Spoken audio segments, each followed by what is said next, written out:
the New York Stock Exchange at the corner of Wall and Broad Streets in New York City, welcome inside the Ice House. Our podcast from Intercontinental Exchange is your go-to for the latest on markets, leadership, vision, and business. For over 230 years, the NYSE has been the beating heart of global growth. Each week, we bring you inspiring stories of innovators, job creators, and the movers and shakers of capitalism here at the NYSE and ICE's exchanges around the world. Now, let's go inside the Ice House. Here's your host, Lance Glynn.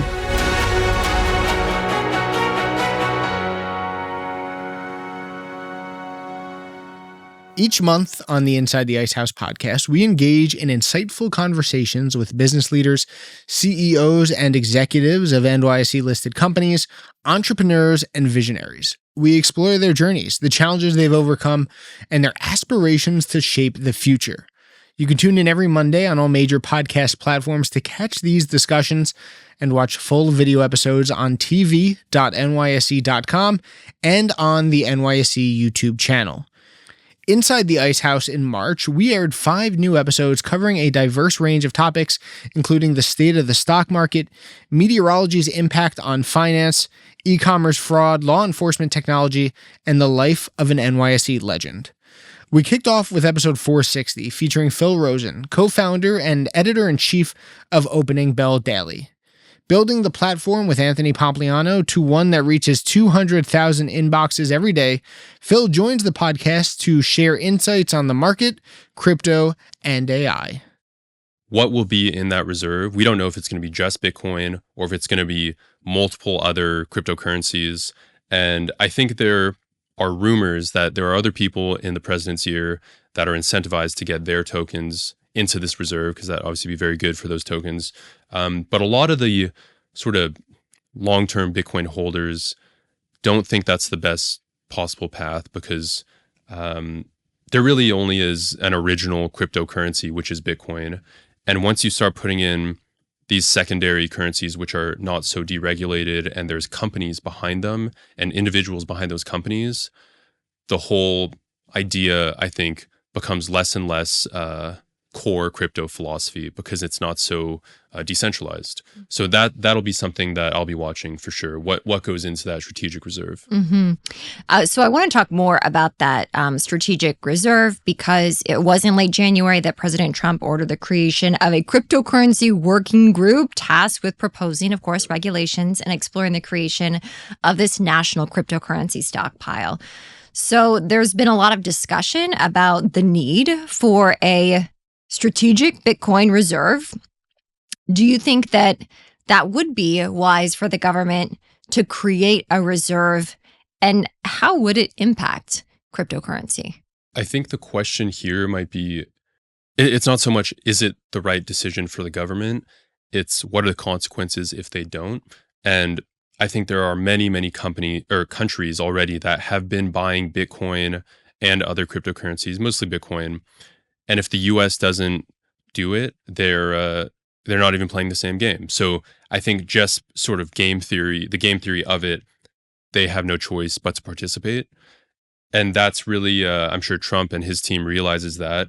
So it wouldn't surprise me also if they've already started buying to some capacity, and then they'll just announce it after the fact.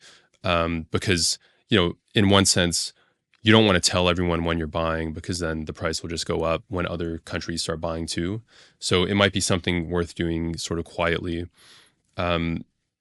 Generally, if the US comes out and announces, hey, we're buying Bitcoin and, maybe other cryptocurrencies, all of those will almost be, very strong likelihood of going up, because once the US government gets involved, it almost becomes an idea of too big to fail, which is like, sort of a dangerous idea to throw around these days. But it's very hard to bet against the U.S. government.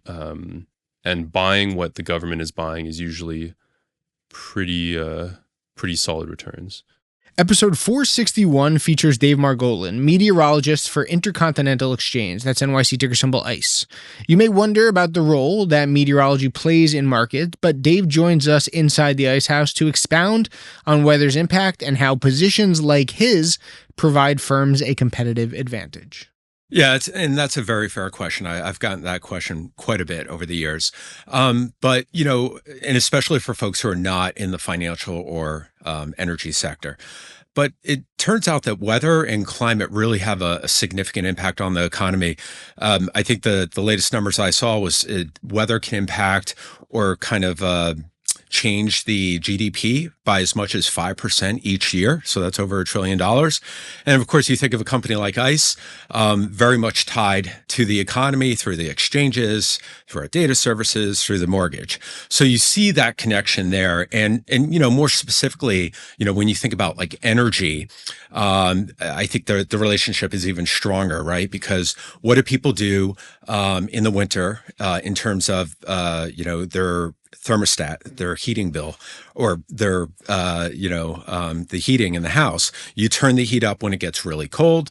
And when it's a little bit warmer, right, maybe you turn it down and such. And that phenomenon is going on all over. And so what they're trying to do, what the energy community in particular has done, is realized, hey, listen, if we can get weather information and weather guidance days, weeks, or maybe even months in advance, there's a lot of opportunity for us and ways that we can sort of mitigate our risk.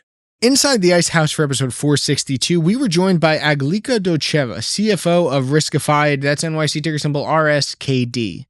E-commerce fraud is surging, putting businesses and consumers at risk in an increasingly digital world. Aggie goes inside the Ice House to share her insights and reveal how Riskified is making online shopping safer and more seamless for everyone. A lot of changes in a lot of different areas. I mean, let's just think about our product to start with. When we started, I think there were so many aspects that were even manual. Like before I even started the company, I mean, the first transactions that were approved by a few analysts just looking at the data and trying to do what potentially they created for a model to do. So thinking about, a few years later, serving some of the merchants that we started, which were kind of much smaller. And then once we became more accurate and our product became better, starting to get traction with some of the enterprises of the world out there.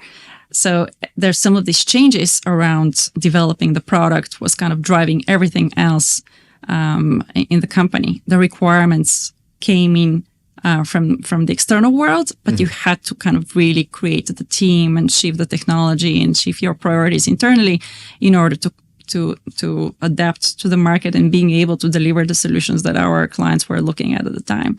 So I would say the product was definitely like one of the biggest things that's changed over time. Thinking of some of the new products that we also developed in the last couple of years, we kind of started with our chargeback guarantee, and this is still our core product today. But especially after COVID, we understood that our merchants are facing a lot of other difficulties. For example, one of our new products is called Policy Protect, and deals with a problem that a lot of merchants are seeing in terms of their terms of service being abused and some of their kind of policies being abused. And this is something that we had to evolve over time to make sure that we have solutions for all these areas that are important for our clients, with the one goal in mind: how to help them approve more, increase their revenue, and ultimately kind of optimize and minimize their costs. For episode 463, we were joined by Flock Safety founder and CEO Garrett Langley. Law enforcement technology is evolving fast, transforming how agencies prevent and tackle crime. With cutting-edge tools, officers now have real-time intelligence at their fingertips. Garrett goes inside the Ice House to share how his company is driving innovation and fighting to make crime a thing of the past. Yeah, so one of the things, I have the fortunate benefit of knowing a lot of police chiefs and a lot of mayors. We've got about 5,000 or so cities and counties that we work with. And one of the problems that Flock has created for our customers is an abundance of data, right? So we deploy sensors in the field. These are cameras, audio devices. And this new problem is created then, which is never been a problem for local government, which is like, what do we do with all this data? And so what Flock Nova is able to do is to take all of these disparate data systems, smash them together in a simple common data model. And the example I'll give you is we were working with one of our healthcare partners, and this is one of the largest healthcare systems in the country. They have almost 30,000 security incidents a year across their network, and they manage and log those across 18 different systems. So system-wide, they actually have no idea what's going on. It takes them weeks to run reports. And now with Nova, all of those systems get merged together in one database, in our database, and they can understand how is crime evolving, how are incidents changing. They can run more sophisticated investigations. And so whether you're a city like Manhattan or a healthcare provider, like you have this problem where data is just spread across too many systems. And with Nova, we can bring them together in a single pane of glass. March's final podcast, episode 464, remembers an NYSE legend, Art Cashin. Few eyes have witnessed as much of the life of the New York Stock Exchange as his did. Despite all that changed around him at the NYSE during his tenure, you could always count on his wit and insight, as well as his ability to lead the trading floor every Christmas season in the singing of Wait Till the Sun Shines Nelly. Friends and colleagues Jay Woods, Bob Pisani, James Rutledge, and Neil Catania go inside the Ice House to uncover the moments that defined Art's career, the lessons he taught without ever giving a lecture, and the indelible mark he's left on the culture of Wall Street and beyond. He embodied what the floor was all about. His morning newsletter was must-read material. We would walk in the building, and every trader, every floor clerk, every floor staff member would grab that, mimeographed piece of paper with Cashin's comments. And what he said was very simple, but he told a great story. He put market terms into relative terms, relatable terms, and he's been a huge influence on me, whether he knew it or not, as I pivot into a career where I get to talk to the media. And the way he can just take a big approach on something very complex and make it simple to an audience was something that, to the CNBC viewer that got to know him over time, was invaluable. As a member of the floor community, he was our North Star. When something was going wrong, when there was a market situation we were unaware of, when there was a little panic, he was the person that would be the calm in the storm, that beacon of light. I didn't really ever bother Mr. Cashin. He was someone that I looked up to and I listened. I didn't bother him with any trading strategies or any, problems of mine. But when I wanted to go and listen, you could listen on the floor, but the best place to listen was across the street at the bar. It may not paint him in a good light, but he liked to marinate some ice cubes across the street, couple drinks, and he would take on an audience, and he would tell stories, and he would put things in perspective when he was going through the ranks. You can listen to these episodes along with all past and future Inside the Ice House episodes wherever you get your podcasts. Full video episodes are also available on tv.nyc.com and on the NYSE YouTube channel. Be sure to join us every Monday for inspiring conversations with leaders, entrepreneurs, and visionaries. Thanks so much for listening. That's our conversation for this week. Remember to rate, review, and subscribe wherever you listen, and follow us on X at Ice House Podcast. From the New York Stock Exchange, we'll talk to you again next week, Inside the Ice House.